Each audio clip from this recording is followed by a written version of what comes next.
जी बिल्कुल नाज़रीन, इस वक्त हम मौजूद हैं कराची बस टर्मिनल पे, जो कोरोना वायरस तेज़ी से फैलता जा रहा है और मुसाफिरों से किराए की कमी जो है वो भी मालूमात कर से इस हवाले से वो क्या कहना चाहते हैं। सर ये मैंने कहना चाहूँगा कि जैसे भी लॉकडाउन स्टार्ट हुआ है, जैसे भी इन्होंने सुना है, मैं सुबह 12 बजे से आया हूँ यहाँ पे। कोई एक तो बुकिंग नहीं दे रहे, एक तो उनके पास फ़ोन आ रहे हैं, उनको टिकट दे रहे हैं, हम ना किसी से फ़ोन करवाए ना कुछ भी।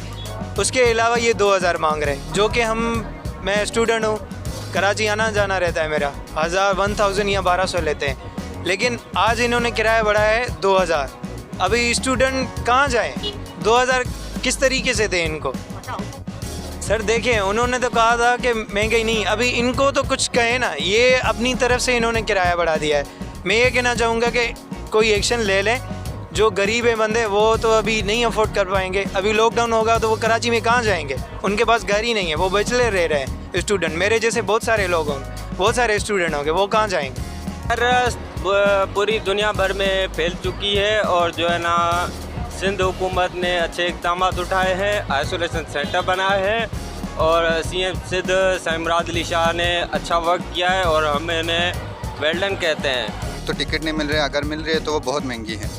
दूसरी बात ये है कि हम यहाँ पे हॉस्टल्स में रहते हैं और हॉस्टल से भी हमें निकाले गए हैं गवर्नमेंट की तरफ से, क्योंकि कोरोना वायरस के थ्रू हॉस्टल की तरफ से हमें निकाले गए हैं। अब जबकि हमें निकाले हैं तो ना कोई हमारे लिए ट्रांसपोर्ट का निज़ाम है और ना यहाँ पे तो एक तो यही है, हर कोई अफरा तफरी में लगा हुआ है। और यहाँ पे मुल्क के हिसाब से देखा जाए तो यहाँ पे महंगाई इतनी हो गई है कि आपके किराए भी डबल हो गए, ऊपर से आपके मास्क नहीं मिल रहे हैं। पहले तो आपके एक्सपोर्ट हो रहे हैं बाहर, मुल्क का हाल इतना बुरा है और आपकी हुकूमत बाहर भेज रही है मास्क। और यहाँ पे मतलब 5 रुपये वाला मास्क आपको 100 रुपये में मिल रहा है। सैनिटाइज़र आपका डबल ट्रिपल हो गया है, ठीक है। आपका डिटोल यहाँ पे नहीं मिल रहा, वो भी महंगा हुआ है।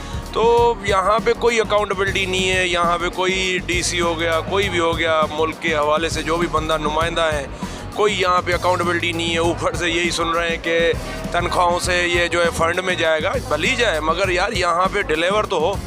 करप्शन के लिए या कोई अकाउंटेबिलिटी के लिए कोई बंदा हो, जो बंदा सही तरीके से वाकई यूटिलाइज तो हो।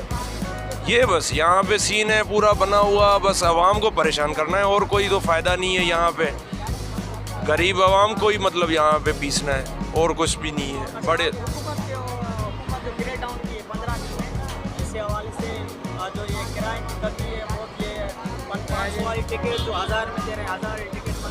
तो यहाँ पे आप खुद देखें ना भाई, आप भी कब से खड़े हैं, मैं भी 2-3 घंटे से खड़ा हूँ, यहाँ पे कोई नहीं है और ब्लैक पे टिकटें जा रही है और यहाँ पे कोई भी हुकूमत का नुमाइंदा नहीं है। ये तो मेहरबानी आपकी, फिर भी आप ये चीज़ें जो है मतलब जो है अवेयरनेस दे रहे हैं। शायद अल्लाह करे ये किसी हुकूमत के बंदे या कोई सरकारी नुमाइंदे के कानों तक बात पहुँचे और ये इस पर कोई कदम उठाए, वरना यहाँ पे तो कुछ भी नहीं होगा, गरीब आवाम ही तबाह व बर्बाद हो जाएगा।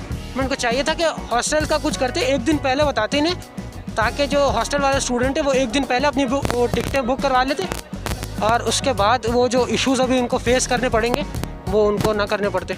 जी बिल्कुल, इन लोग आप तासुरात सुने, इन लोग यही कहना था, जो 500 वाली टिकट वो 1000 रुपये में दे रहे हैं, जो 1000 वाली टिकट है वो 2000 दे रहे हैं। यहाँ पे अंधेर नगरी चल रही है, यहाँ पे कोई कहने वाला नहीं है।